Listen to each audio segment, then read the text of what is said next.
Très tôt dans le système scolaire, je me suis rendu compte qu'il y avait un bug dans la matrice et j'en ai fait malgré moi une force, mais ça a toujours été un petit peu... Par contre, je vais nous rappeler déjà que la créativité, c'est un muscle. D'accord. Et que ce muscle, il est logé au niveau du cortex préfrontal. Durant cette semaine, si à un moment donné on le sent pas, ou si on a besoin de faire un break, on a besoin de faire une pause, foutons-nous la paix. L'autre jour, j'étais en train d'écrire pour un épisode du podcast justement un solo où je vais parler un peu de philosophie avec des notions hyper importantes, des grands penseurs et tout. Un truc un peu intellectuel. Tu vois, donc j'écris 20, 30 minutes, 40 minutes, 1 heure, 1h30 sans décrocher une seule seconde de ce que j'étais en train de faire. J'étais imprégnée par ce que j'apprenais, par ce que je lisais, par ce que j'écrivais, sans parler, ni regarder l'heure ou même pire, mon téléphone. Mon esprit était uniquement focalisé sur le présent et ce que j'étais en train de faire. Je venais sans le savoir d'entrer dans l'état de flow en faisant quelque chose de créatif. Bienvenue dans ce nouvel épisode de la playlist Cops.art où je suis accompagnée par Oriane Blondiot, art thérapeute, artiste, philosophe dans l'âme et depuis peu auteur. Nous allons essayer ensemble de comprendre comment la créativité sert d'outil au bien-être et comment atteindre cet état de flow par l'expression artistique. On y va ? On est parti. Salut Oriane. Salut Nina. Alors, merci déjà d'être avec moi aujourd'hui, ça me fait trop plaisir. Comment est-ce que tu vas ? C'est pas une question de politesse, je le dis tout le temps, c'est vraiment comment est-ce que tu vas aujourd'hui, là maintenant, devant ce micro ? Comment je vais ? J'ai envie de dire par un doux mélange de pléthore d'émotions. C'est entre la joie, la peur, parfois des appréhensions, parfois de l'étonnement, mais en fait, non pas mais et. En fait, c'est OK. Ok. Et donc, globalement, tu te sens bien ? Oui. Tu te sens vivante, quoi. Plein d'émotions, c'est exactement. vivant.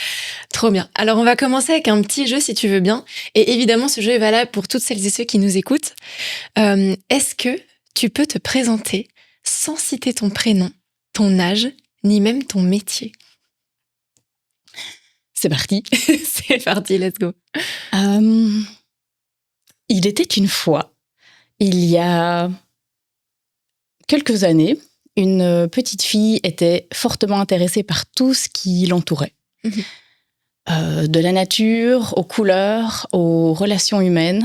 Et très tôt, elle s'est rendue compte que la couleur et la matière étaient quelque chose d'important dans sa vie. Et ce besoin de pouvoir mettre les mains dans la matière, dans la couleur, et le partager faisait partie de son envie d'être en lien. Donc je crois que je serais plutôt dans cette dimension-là si je devais me présenter. J'adore, incroyable. Alors, on s'est rencontrés de par mes études en environnement dans le cadre de mon mémoire sur l'art, comment l'art peut impacter la transition écologique. Donc, j'en sais un peu sur toi déjà, mais est-ce que tu peux nous expliquer comment l'art et ce métier d'art thérapeute sont arrivés dans ta vie ? Et après, j'aurai une sous-question, mais chaque chose en son temps. Comment l'art et plus spécifiquement comment la créativité sont rentrées dans ma vie, parce que c'est quelque chose qui, à un moment donné, est important de différencier pour pouvoir les faire se rencontrer.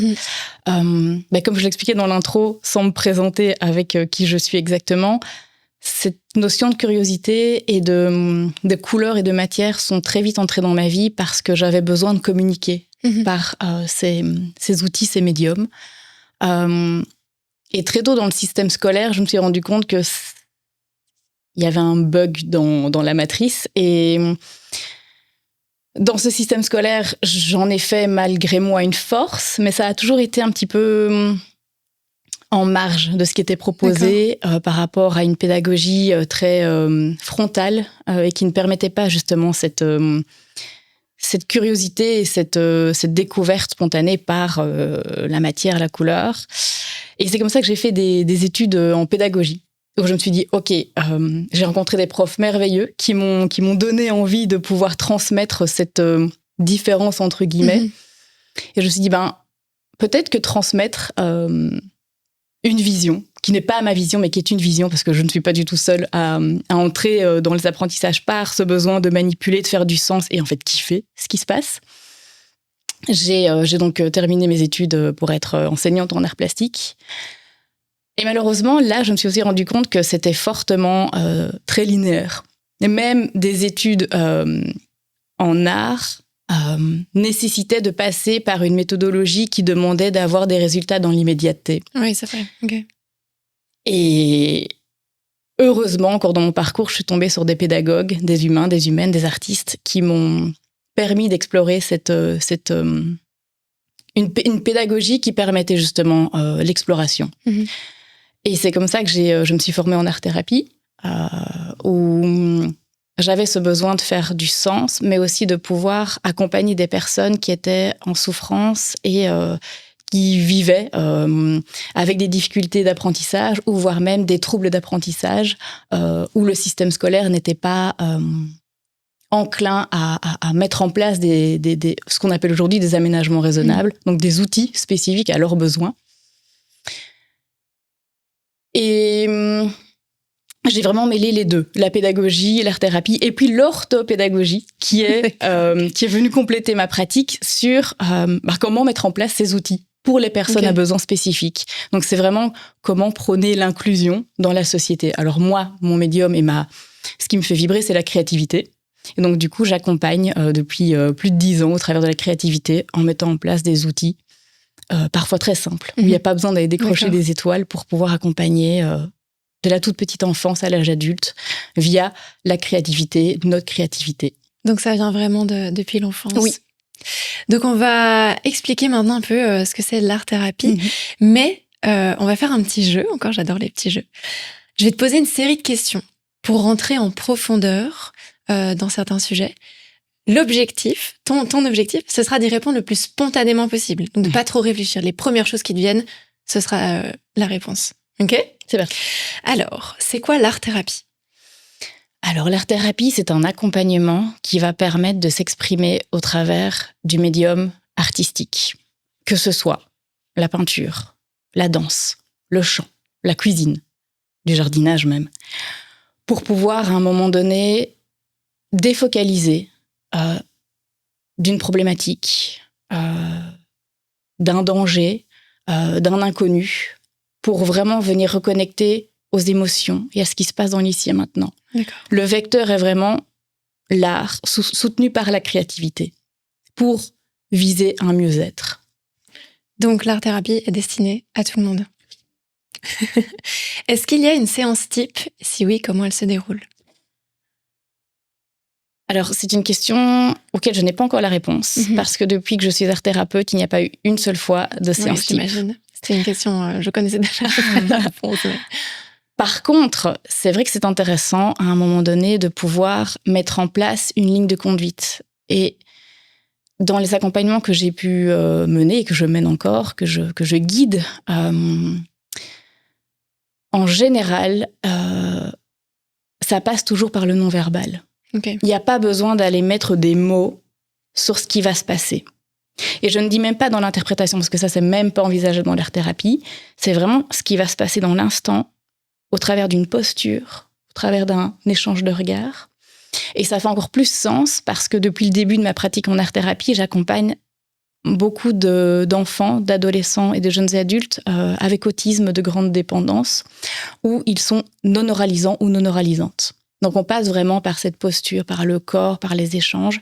Quand il y a un outil qui est mis en place pour pouvoir communiquer, on l'utilise. Et s'y passe, c'est vraiment revenir dans le corps et voir comment l'enfant, l'ado, l'adulte va pouvoir vraiment appréhender sa créativité au travers d'une séance. Alors, comment est-ce que tu vas agir en tant que médiateur entre l'expression artistique, la créativité et celui ou celle à qui est destinée la séance ?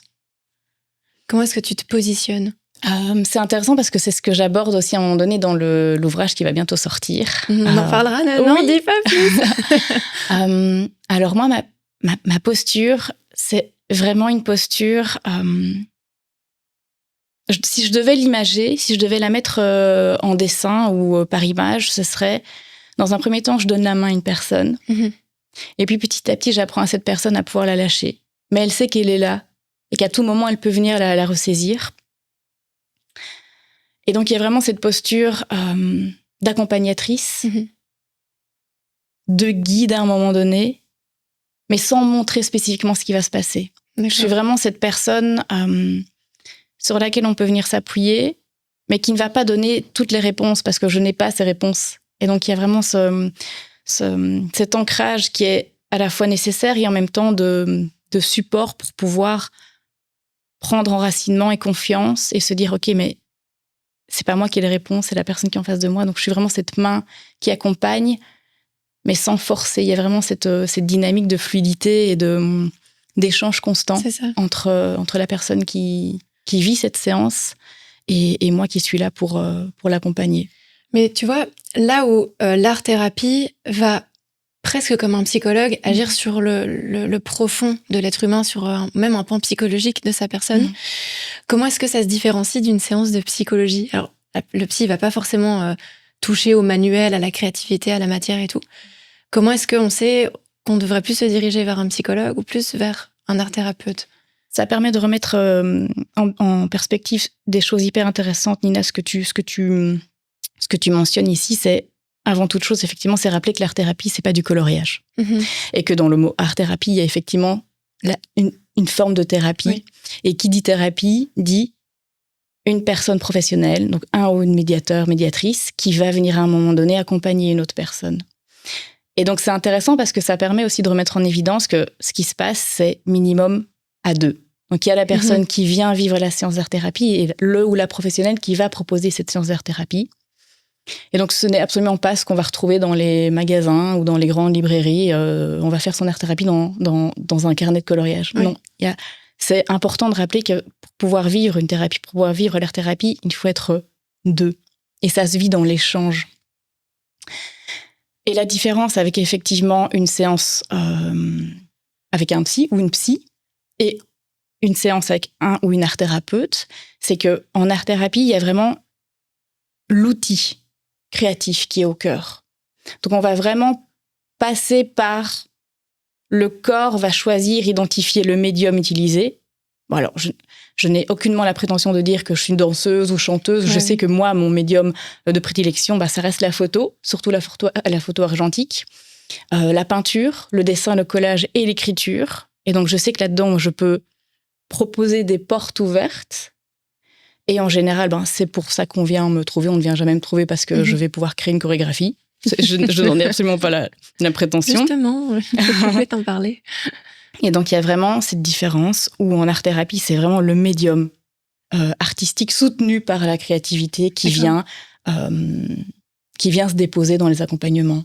Et où, encore une fois, les mots ne sont pas la clé de voûte de cette forme de thérapie. Okay. Contrairement aux séances qu'on vit, par exemple, avec un ou une psychologue. Okay.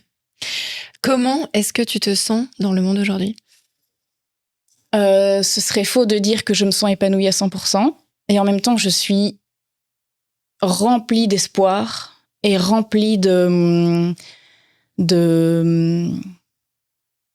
foi en ce qui va se passer, en ce que l'humain et l'humaine vont pouvoir mettre en place pour pouvoir faire en sorte qu'on puisse être ces humains respectueux, respectueuses. Ça peut paraître un peu utopiste, mais j'en ai besoin.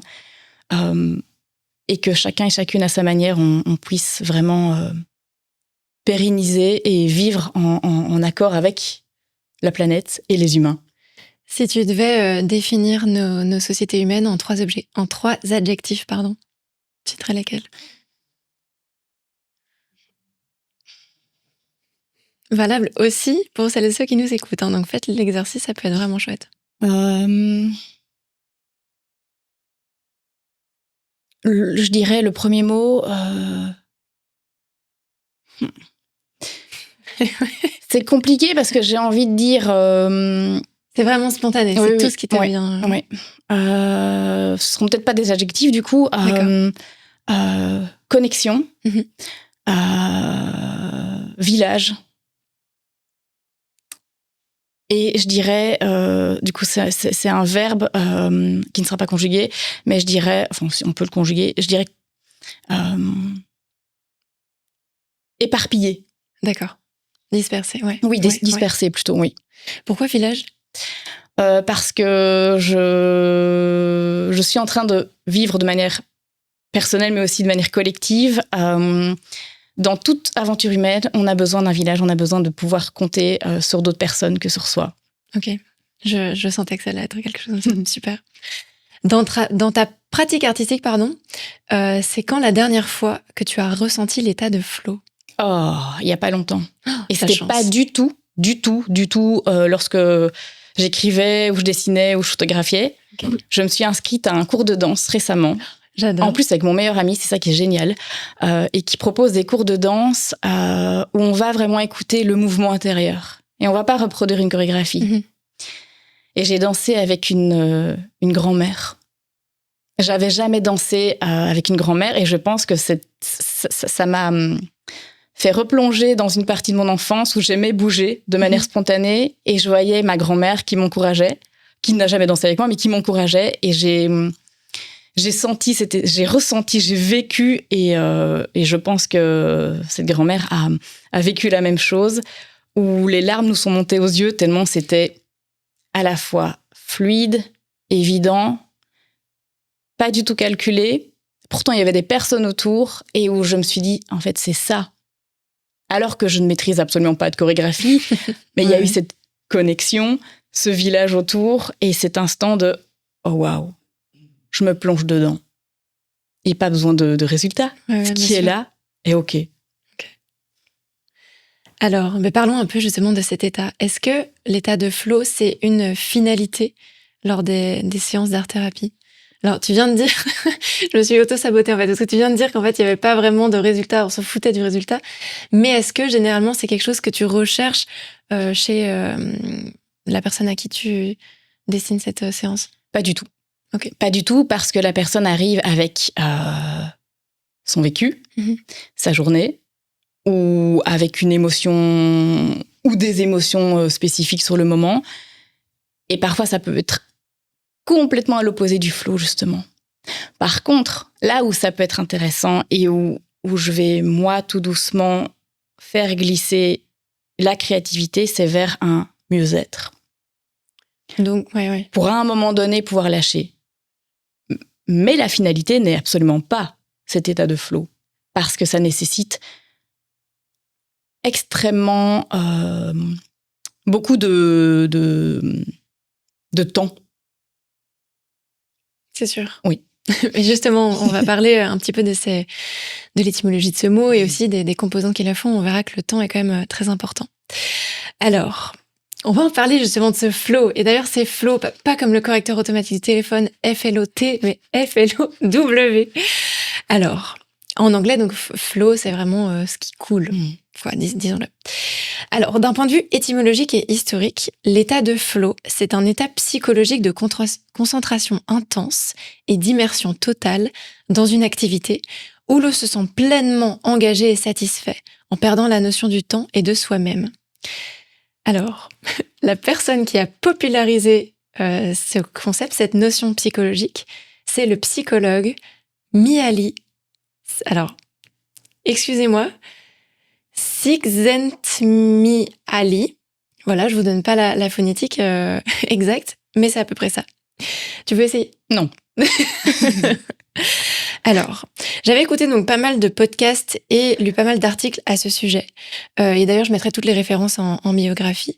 Mais il y a plusieurs choses qui vont caractériser ce flow, des facteurs et des composantes qui vont le favoriser. Alors, parmi ceux-ci, on va retrouver l'équilibre entre la difficulté de la tâche et nos capacités. Il faut en fait qu'on soit en mesure d'assurer mentalement, en fonction de notre logique, intellectuellement, mais aussi, si c'est quelque chose de créatif, manuellement, la tâche, et que ce soit pas au-deçà de nos capacités. Sinon, il y aura vraiment cette frustration qui va s'instaurer. Un découragement, par exemple. Et puis, si c'est trop facile, là, ça va être... on va pas du tout atteindre cet état de flow non plus. Le deuxième élément, je te laisse le lire ici.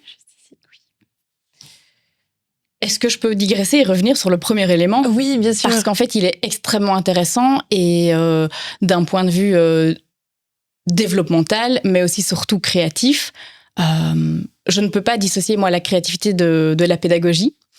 Et dans le monde de la pédagogie, il y a un concept qui s'appelle ZPD, zone proximale de développement.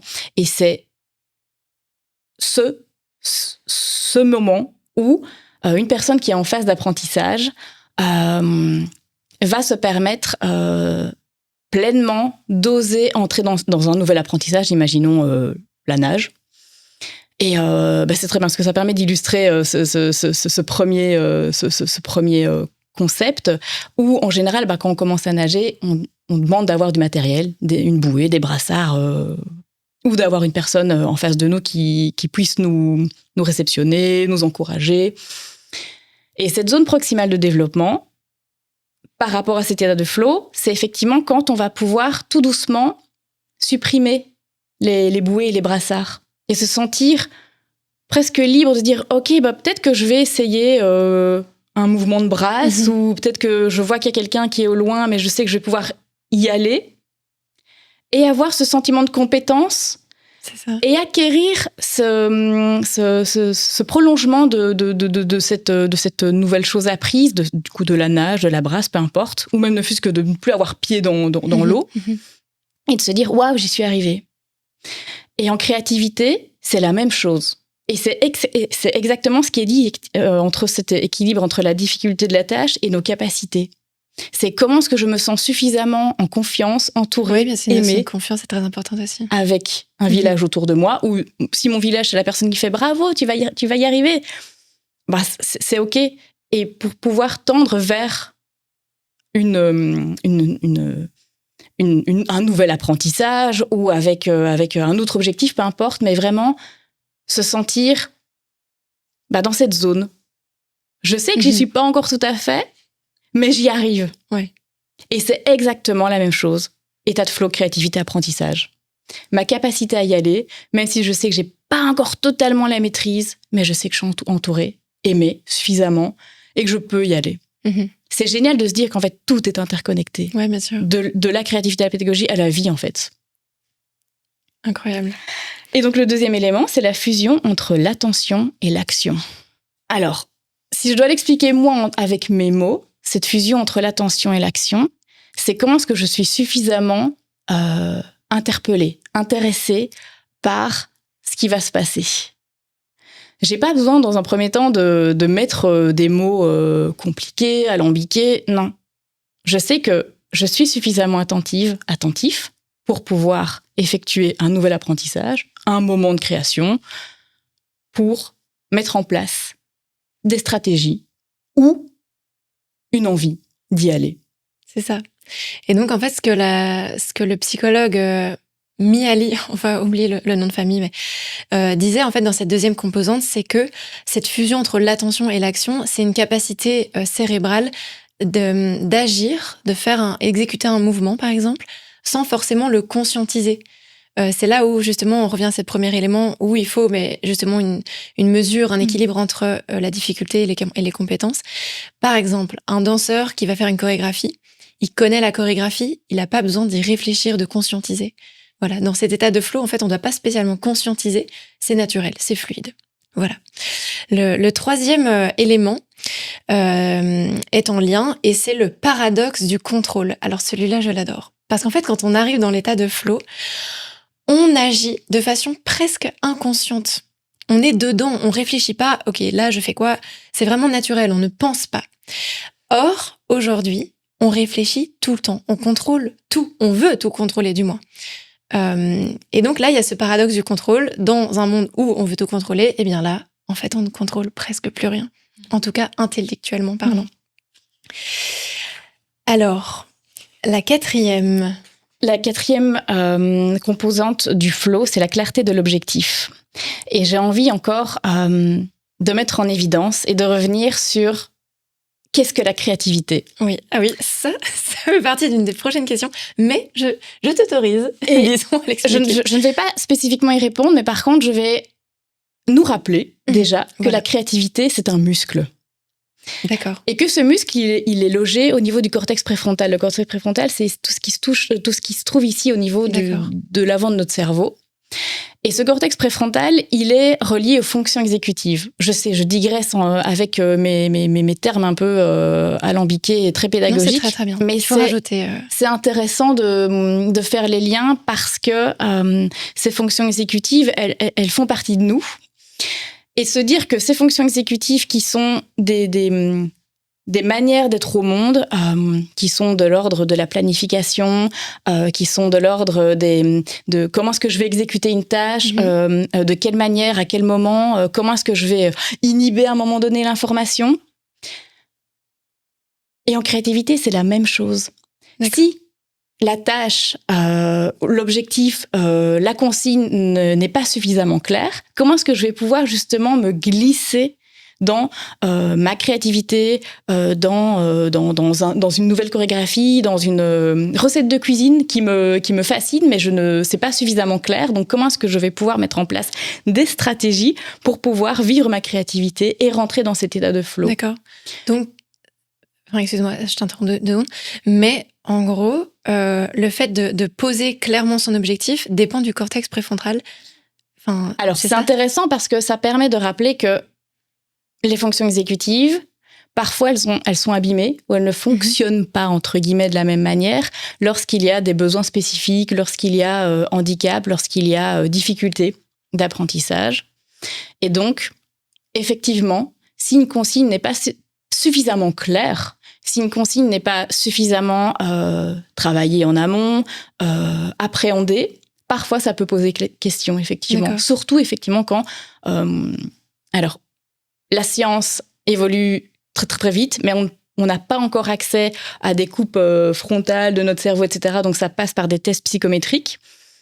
Mais lorsqu'on se rend compte que les fonctions exécutives sont altérées, ben oui, ça peut amener effectivement frustration, incompréhension, faible confiance, estime, biaisée, voire même abîmée. Et empêche de pouvoir exprimer et vivre pleinement notre créativité, soutenue par l'art. D'accord, ok. Et comment est-ce qu'on pourrait faire pour un petit peu travailler, aller moduler ce cortex pour justement clarifier l'objectif et planifier un petit peu? Comme la créativité est un muscle, comme tous les grands sportifs qui ont envie d'avoir une pratique, peut-être pas de haut niveau, mais en tout cas avoir une pratique où les effets sont visibles, c'est l'entraîner. D'accord. Clairement, l'entraînement va être une des solutions. Et c'est là où c'est génial parce que, et là on rentre dans le monde des habitudes. Mine de rien, le cerveau a besoin d'habitudes. Même si parfois c'est très routinier, c'est très ritualisé, le cerveau a besoin à un moment donné de se poser, de se dire « Ok, là je sais que je suis en sécurité ». Et c'est ce que je partage dans les formations que je vis, ou quand je suis en session d'art-thérapie, par exemple, ou même dans ma pratique professionnelle, ça va être de s'auto-prodiguer des moments très courts sur une semaine. Ma formule magique, 5 minutes de créativité par semaine.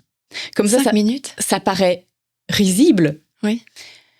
Mais sur l'échelle d'une temporalité d'un humain ou d'une humaine lambda, en général, c'est très compliqué. Ok. Et je n'aime pas les obligations, mais par contre, une prérogative, ne pas le faire de manière fonctionnelle. 5 minutes de créativité où je n'ai pas les enfants, où je ne suis pas aux toilettes, où je ne suis pas en train de me brosser les dents, où je ne suis pas en train de scroller sur mon téléphone. C'est 5 minutes où, ok, qu'est-ce qui se passe ? Qu'est-ce qui va devenir de ces 5 minutes ? Je glisse le joker. Si c'est 5 minutes pour regarder le plafond, oui, évidemment. D'accord. Évidemment. C'est vraiment faire d'une habitude quelque chose qui va pouvoir s'implémenter petit à petit dans son quotidien. Et si ces 5 minutes se transforment en 10 minutes par semaine, puis en 15, puis 5 minutes par jour, c'est génial. Okay. Par contre, si ça reste 5 minutes par semaine, c'est un début. Donc, en gros, ce que tu conseillerais, ce serait juste de se dire, OK, maintenant, je prends 5 minutes. Oui. Je n'ai rien prévu dans ma tête. Je n'ai pas planifié ce moment-là. Et j'attends de voir ce qui se passe, quoi. Et c'est comme ça, en fait, que tu dis que tu pourrais stimuler ta créativité. Le tout premier petit pas, oui, ouais, il est là. Okay. Alors, si effectivement, c'est rassurant d'avoir un carnet, un feutre, une recette de cuisine, un instrument de musique, peu importe, une brosse à cheveux pour un micro, oui, évidemment. Okay. Mais dans un premier temps, c'est se retrouver avec « Oh, waouh, qu'est-ce qui va se passer ?» Ok, j'entends des bruits. Ok, il y a une lumière particulière. Oh, waouh, mais en fait, au plafond, il y a plein de formes qui se retrouvent. Et si je reprenais ces 5 minutes pour regarder et me faire un monde, Ouais. des histoires. C'est ça. Ok. Trop intéressant. Alors, on continue sur les 8 composantes donc, du flow. La 5e, c'est d'avoir... Enfin, en fait, l'idée du flow, c'est d'avoir aussi un retour immédiat. Alors, je sais que toi, c'est pas le résultat qui compte, mais là, quand on entre dans un état de flow, en fait, à la fin, entre guillemets, à la fin de la tâche, l'exécution de cette tâche, on a un résultat. Par exemple, j'ai écrit pour mon podcast, et à la fin, j'ai écrit quoi. Il y a un résultat concret. Voilà, donc ça, c'est un retour immédiat. Je sais qu'on n'est pas trop fan des résultats, mais il est quand même intéressant dans cet état. Non, mais par contre, tu mets en évidence quelque chose de très important dans la vie d'un humain ou d'une humaine, c'est le feedback immédiat. Ouais, on a besoin d'avoir, que ce soit par des mots, que ce soit par la finalité de l'écriture de ton podcast, que ce soit une recette de cuisine qui a réussi et on la partage avec sa famille, ses amis, peu importe. Et ce feedback immédiat, ça peut être juste un clin d'œil, ça peut être juste de la satisfaction personnelle, ça peut être de se retrouver avec des amis, ça peut être... peu importe la finalité, c'est avoir ce retour. Oui, c'est ça. C'est moins retour, c'est plus feedback, ouais. Parce que retour immédiat impliquerait plutôt quelque chose de concret, de matériel et tout. Ok. Je la finis vite parce qu'il en reste que 3. Le 6e, c'est donc la concentration. C'est vraiment un état où on est ultra focus, ultra concentré, rien ne compte. Et c'est ça aussi, en fait, dans ce monde fait de distraction, de stimulation, de sollicitation, en fait, on n'a presque plus le temps d'être concentré que sur un seul truc parce qu'on veut qu'on soit hyper polyvalent, hyper performant. Et là, en fait, on se retrouve à faire une seule tâche et à être concentré que sur ça. On est aussi, enfin, je sais que pour ma part, j'ai beaucoup tendance à être dans ma tête, faire beaucoup d'introspection et tout. Et en fait, quand je suis dans cet état, c'est merveilleux parce que je n'ai que ça. Voilà. La 7e, c'est la perception du temps. Voilà. Est-ce qu'il faut rajouter quelque chose ? On oublie la perception du temps, tout simplement. Et la 8e, et ça c'est hyper intéressant, c'est la perte de conscience de soi-même. Voilà. Est-ce que tu as déjà ressenti ça ? Oui. Comme je te l'identifiais avec ce moment de danse chorégraphiée spontanée où j'avais l'impression de renouer avec mon corps, où il y avait cette conscience corporelle, cette conscience d'être une individu et entourée. C'était vraiment de l'ordre d'une fluidité. C'est ça. De l'ordre d'une évidence. Oui. Et c'est quelque chose qui aujourd'hui est extrêmement précieux, de revenir dans ce corps, dans notre enveloppe corporelle pour pouvoir justement stimuler notre créativité et vivre l'art sous toutes ses formes. Ok, incroyable. Je te sais très ancrée. Tu es très consciente du présent, du temps et de toi-même dans le monde. Un côté très spirituel aussi. Est-ce qu'on pourrait justement donner des clés ? Parce qu'il y a certaines personnes pour qui atteindre le flow, c'est une finalité. Parce que c'est un état tellement confortable. Mais c'est pas tant confortable parce qu'on le ressent pas toujours. Donc c'est pas une habitude. Mais c'est tellement agréable. Est-ce que tu penses que, en tant qu'art thérapeute, tu serais en mesure de donner des clés pour aider les gens à atteindre cet état ? Je l'ai déjà glissé il y a quelques minutes, effectivement. S'octroyer un temps dans la semaine. Je sais que c'est l'étape la plus compliquée, la plus challengeante, parce que quand on ouvre un agenda, que ce soit un agenda papier ou un agenda digital, on a l'impression l'humaine a l'impression d'être happé par le temps. Ouais. Et à partir du moment où j'invite vraiment la personne à identifier un moment dans la semaine, pas en le fixant parce que ça reste très compliqué, on a tous et toutes des injonctions et un agenda rempli, mais de se mettre déjà dans cette posture de ok, peut-être que je vais réfléchir à quel moment je vais pouvoir le faire. Déjà, cette mise en projet de se glisser dans ok, qu'est-ce qui me fait kiffer ? Avec quoi je suis à l'aise ? Qu'est-ce que j'aime faire ? Qu'est-ce que j'ai envie de découvrir ? C'est vraiment déjà, dans un premier temps, identifier. Mais pas spécialement rentrer dans le fait de le faire. Et une fois qu'on a identifié, que la personne a identifié la chose qu'elle va pouvoir vivre, 5 minutes par semaine, c'est de pouvoir prendre rendez-vous avec elle. Sans les amis, sans les écrans, sans la famille, sans l'amoureux, l'amoureuse, peu importe. C'est comment est-ce que je me retrouve avec moi-même. Et si ça passe par mettre une playlist, allumer une bougie, un petit rituel, être à côté de son chat, son chien, son cochon d'Inde, peu importe. C'est vraiment se mettre en sécurité dans quelque chose qui va pouvoir être pérenne sur le temps. Et ça, c'est aussi un point essentiel, c'est comment est-ce que je peux le faire durer, le faire vivre à moyen terme, voire à long terme. Ok. Donc, tu dis planifier quelques petits instants pour soi par semaine. C'est vrai, franchement, 5 minutes par semaine, c'est complètement jouable. Mais, et c'est là où on revient à une des composantes, c'est qu'il faut vraiment pas atteindre cet état de frustration et s'imposer un temps trop long, par exemple, une semaine où on a moins de choses à faire, et puis la semaine d'après, plus rien. Oui. Là, on a vraiment beaucoup de frustration. Et franchement, 5 minutes par semaine, il faut quand même un minimum d'organisation pour pouvoir le planifier. Alors, tu as beaucoup fait la distinction entre art et créativité.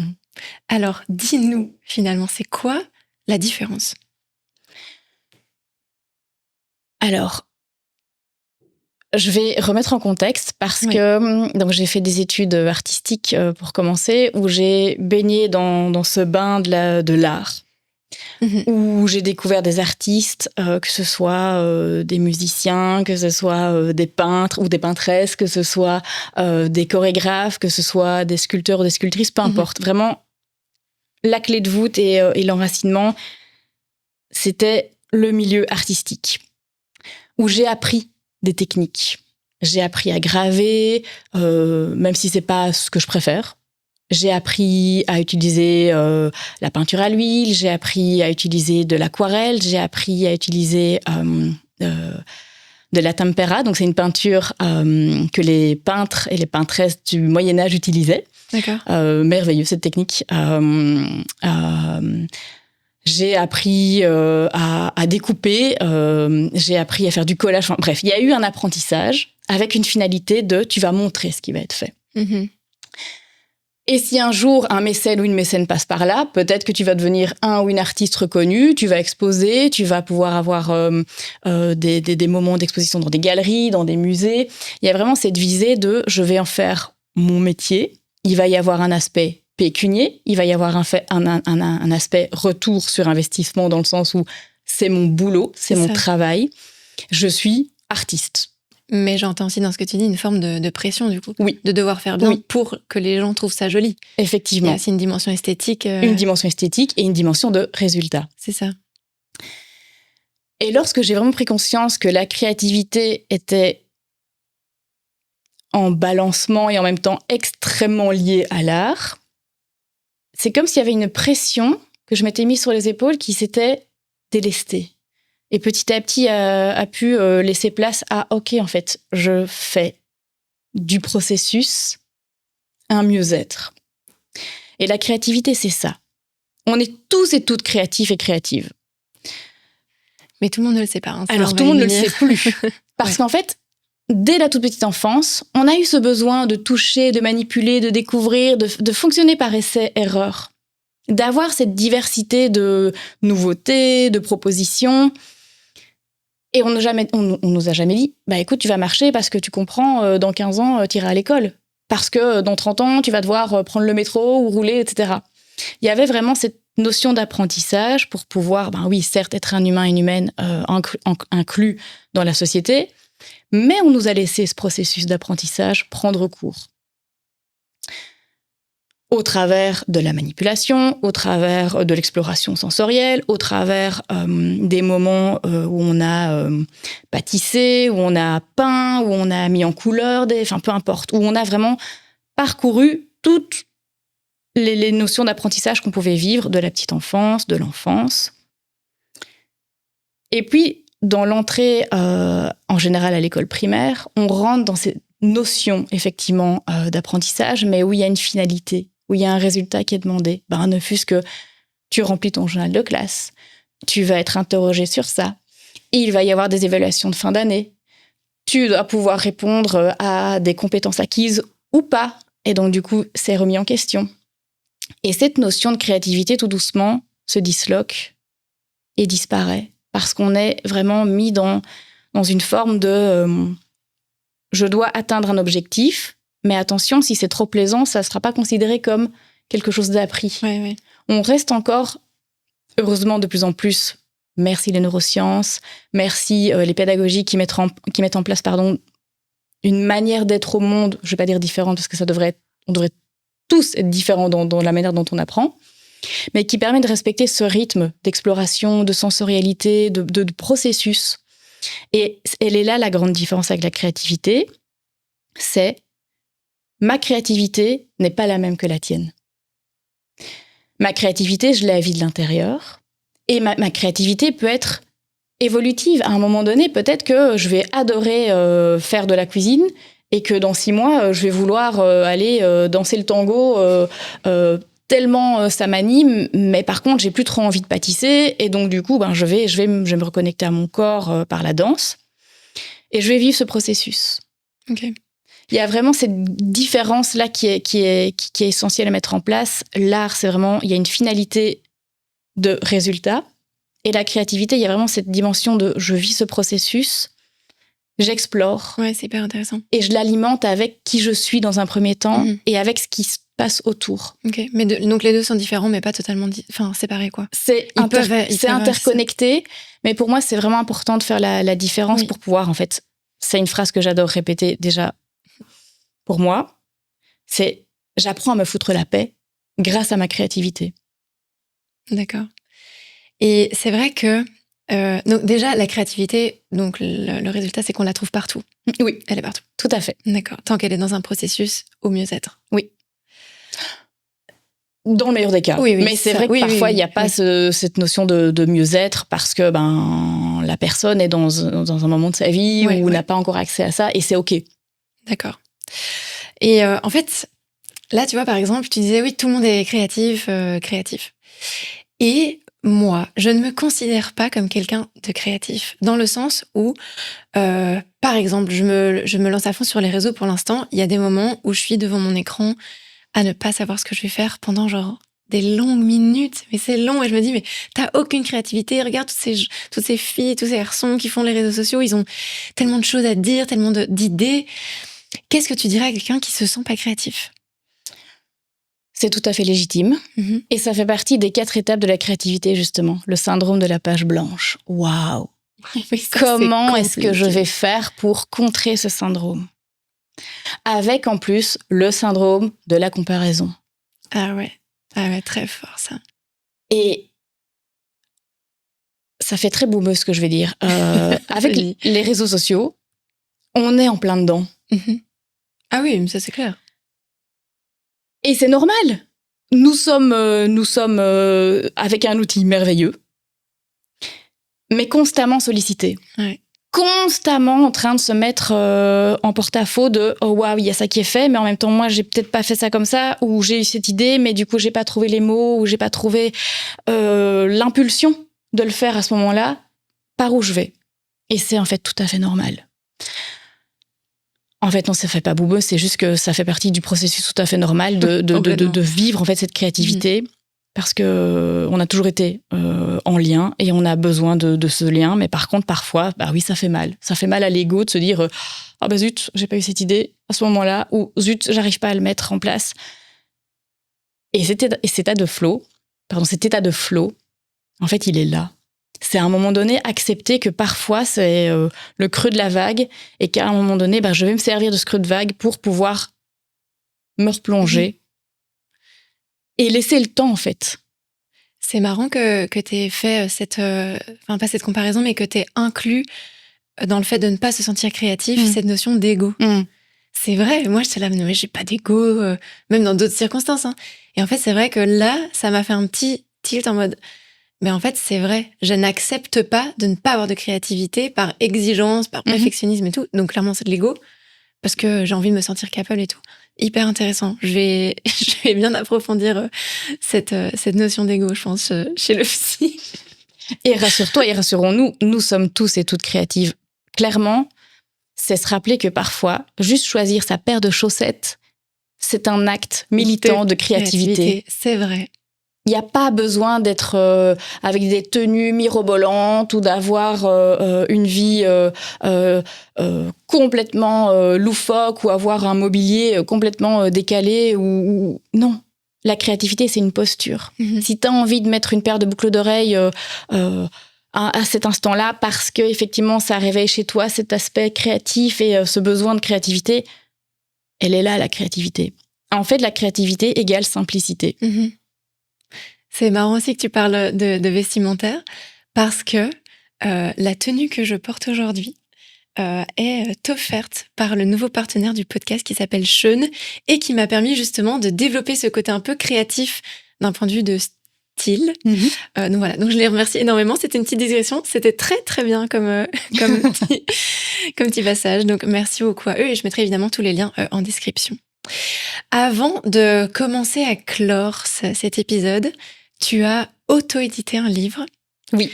Il va sortir, il est en impression là, tu m'avais dit. De quoi est-ce qu'il parle ce livre? Comment il s'appelle? Enfin, c'est quoi le titre? Le livre qui va sortir s'appelle Écho des silences, dialogue en art-thérapie. Écho des silences, dialogue en art-thérapie. D'accord. Dis-nous un peu ce que tu voulais dire par là. Alors, cet ouvrage est un mélange entre un livre d'art, un livre-objet. J'ai toujours été une amoureuse des livres. Et je mets toujours 1000 ans à les lire. Moi aussi, c'est tellement pareil. Mais j'aime le livre-objet. J'avais envie d'avoir un livre réconfortant, d'abord par la texture, le toucher de la couverture. J'ai réussi à trouver une couverture texturée,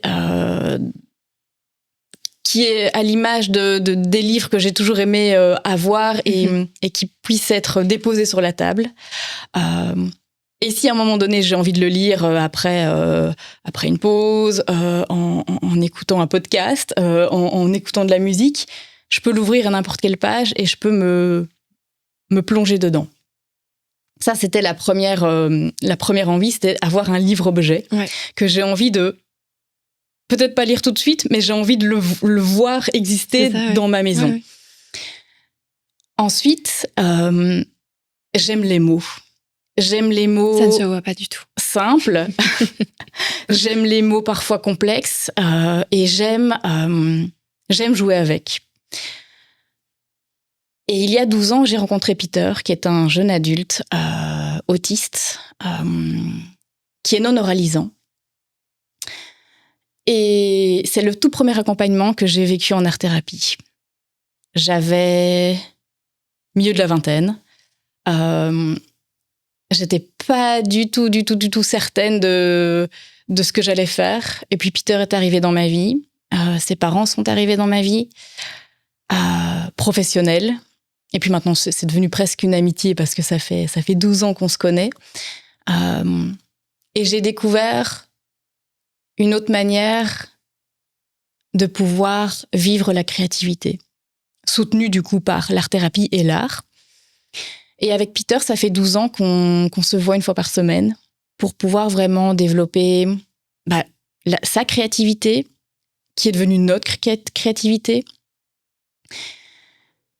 et développer de manière indirecte, parce que c'était pas du tout la demande des parents, c'était notre fils effectivement est autiste, et je ne dis pas TSA parce que ça réduirait Peter à une condition et à ce trouble neurodéveloppemental. Pour moi, Peter effectivement est un jeune adulte, a besoin spécifiques, oui certes, mais effectivement l'autisme fait partie de sa vie, mais n'est pas le point final. Oui, c'est ça. Et depuis 12 ans, Peter et moi, on construit une relation non oralisante et pas non verbale, parce qu'il y a parfois des sons qui sortent, parfois des sons répétés, parfois des mouvements. Il y a toute une forme de communication, certes qui n'est pas fonctionnelle aux yeux du monde, mais qui est devenue notre propre langage.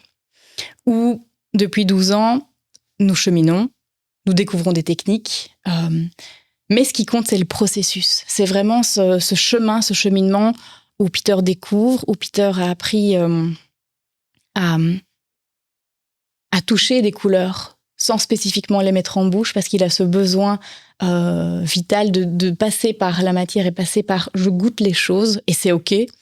Donc moi, ça a été vraiment tout un processus de comment est-ce que je peux mettre Peter en sécurité, comment est-ce que je peux proposer des choses qui soient OK pour lui, tout en se glissant dans cette créativité soutenue par l'art-thérapie.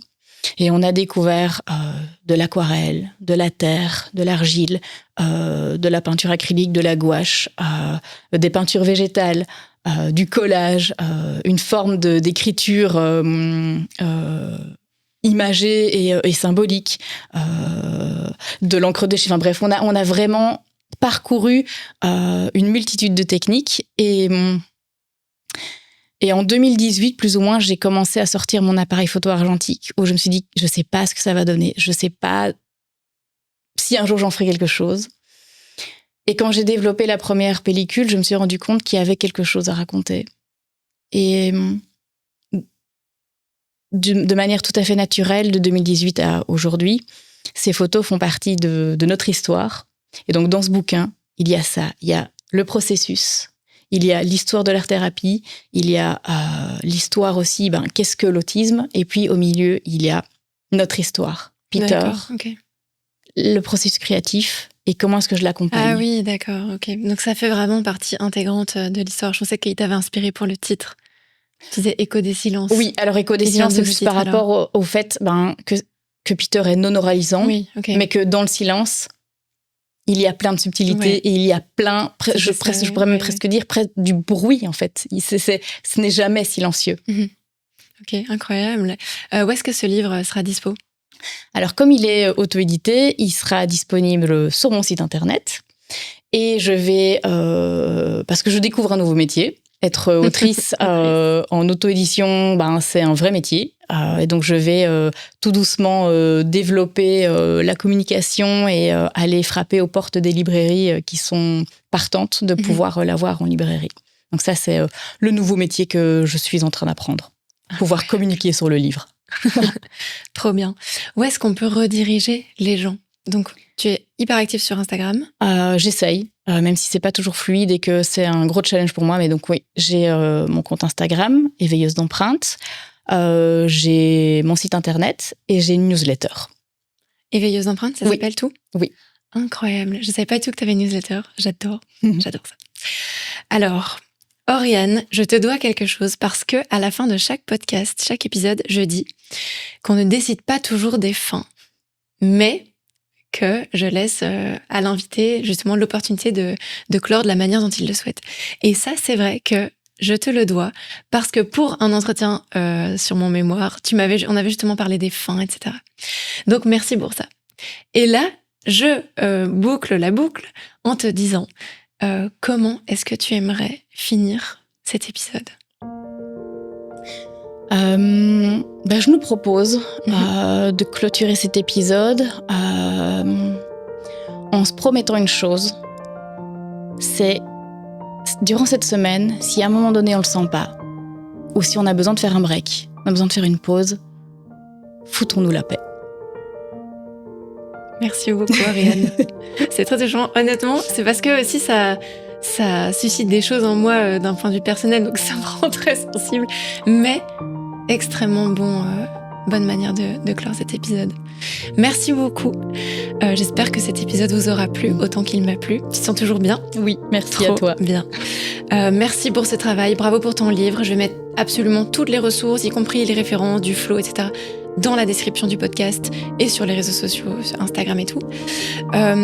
Sur ce, je vous dis à très vite pour un nouvel épisode. Et en attendant de s'y voir, n'oubliez pas d'avoir un impact positif sur le monde aujourd'hui. Merci à tous. Merci.